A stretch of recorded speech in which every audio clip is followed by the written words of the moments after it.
Welcome to IGN at E3 2009 Live. I'm Jessica Chobot, and I will be your host for 3 jam-packed days of game demos, interviews, and direct feed footage of all the hottest titles at E3 2009. So, what are the best games from this year's show?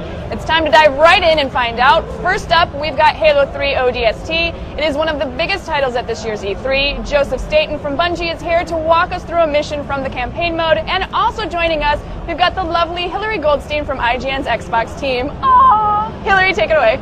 Sure thing. Thanks for coming by, Joe. So Halo 3 ODST, that's a great way to start off the show.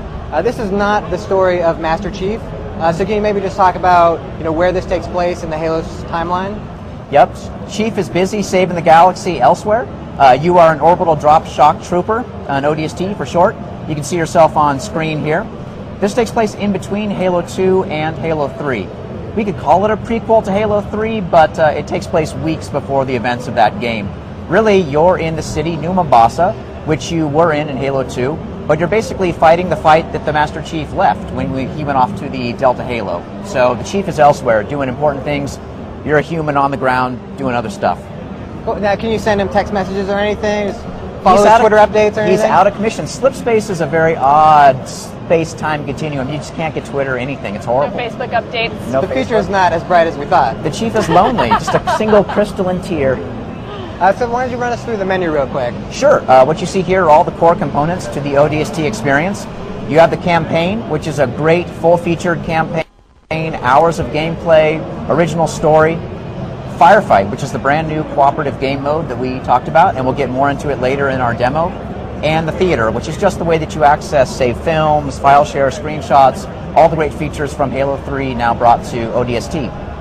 At last, we have the extras, which is where when you buy Halo 3 ODST, you'll get an invitation to the Halo Reach multiplayer beta.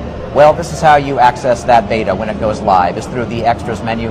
And there'll be other post-launch content too, movies, that sort of stuff that you can download through the extras. And that's about it. Cool, let's kick it off. All right, so we'll just launch into the campaign. Campaign lobby will look really familiar for people who played Halo 3. We're going to drop right into the city of New Mombasa at night. And in the campaign, you're going to still have all the stuff you expect from Halo 3, which is you're going to have the skulls, right? Correct? You're going to have the same types of difficulty levels with Legendary and Heroic. Yep, absolutely. And the campaign, of course, has full support for co-op play, so you can play it with 3 of your friends for a total of 4 ODSTs charging around the city. And the meta game will still be there, all the scoring and stuff will still work? Yep, campaign scoring still works as well. When you start off the game in the nighttime city, you are the rookie, the newest member of your ODST squad. As the game begins, you're on a mission to assault this Covenant carrier that's hanging out above the city, but your mission doesn't go as planned. You get knocked off course, and you end up on your own inside your pod many hours, 6 hours after that cataclysmic event. So when you're able to get out of your pod and land in the city, you're on your own. None of your other ODST buddies are around, and your basic mission is to track down where they went and link back up with them. And clearly, the visor has changed, the HUD is different. Can you explain that? Sure. Your heads-up display is one of the many ways that we've made subtle tweaks to the game to make it feel more like an ODST. If I throw a grenade out here and get dangerously close, you'll see that my heads-up display gets a little bit red around the edges. That's an indication of my stamina. It's kind of like recharging energy shields, but the way that it's different is if I throw another grenade, when my stamina is low, I can start taking health damage. The green bar up at the top of my screen below the compass is my health. So my health is a little bit low after my drop. It's a good idea for me to get my health back up. So even though the city was pretty damaged by this slipspace event that you'll see at the beginning of the game, some systems still work, including this healthcare kiosk. How convenient. How convenient. And you're able to go up and just get a little med kit, and bam, my health is back up to full. So I've got some Covenant that are moving up on my position. So they're in the game, you can confirm that? Yes, the Covenant are in the game. Wow. This brute is charging me pretty hard, taking him down. You can see it's pretty difficult to see enemies at night. Some of the lights have been knocked out. So we put another new tool in the ODST toolkit, and that's something we're calling the visor. Now the visor is a low light vision mode that helps you see and also just helps you track down enemies and take them out. Now, can you use the visor the whole time, or is it on a limited time? The visor is, there's no battery associated with it. Okay. So you're free to turn it on, use it as much as you want. So you could play through the whole game with it on, if you wanted. You could, yeah. It's definitely more helpful at night than it is during the day. Yeah. So when we get to some of the daytime flashback scenes, you'll see that it's really just not as useful. The one thing that I noticed is that there is no radar in this game, which I think people have gotten very used to in Halo. That's correct. We've taken some things away from the ODST. There is no motion tracker. You can't jump quite as high. You can't run as fast. You can't dual-wield weapons, and you can't use dropped Covenant equipment. But you can still teabag. You can still teabag, indeed. You'll see you're a little bit shorter, so you get a nice sort of deep crouch on the teabagging. It feels really good. Fantastic. And that's Teabag drag. Teabag drag, indeed. Just sort of scooch along the ground a little bit. I just said that we took a bunch of things away.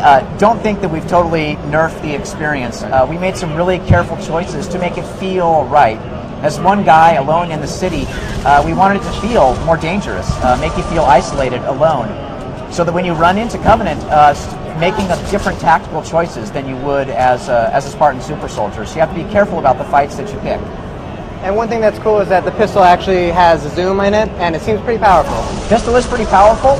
Once you take down an enemy shield, switching to your pistol, single shot, headshot kills.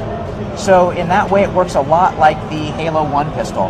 It's got a little bit of zoom, fires just as quick as you can pull the trigger, and again, a one-shot headshot on unshielded enemies. So this actually feels a little bit closer to the Master Chief that we experienced in Halo 1. What was the reasoning behind kind of pulling back from, that overpowered Master Chief that we had by Halo 3? Yeah, I think in the Halo games, as the challenges the Master Chief took on got bigger and bigger, he needed to become more powerful, really become superhuman. So the Halo 3 Master Chief runs really fast, can jump over a brute, can get in and out of combat really easily. That doesn't feel right for an ODST. So we wanted to return to basics in some ways, make you feel a little bit more like the Chief did in Halo 1, more like a real person, not a Spartan super soldier. So that's really why we made the tweaks that we did. So are you still known as the Master Chief in the game, or are you just like another soldier? You're part of the fodder now, and that's kind of... Yeah, you're not a Spartan, you are an orbital drop shock trooper, you are Strictly. a Marine on the ground. But the ODSTs, they aren't just normal Marines. They are the best of the best. They're not no, pugs. No, they're as good as you get, short of being a Spartan. These grunts must know I have the pistol. They're running away from it.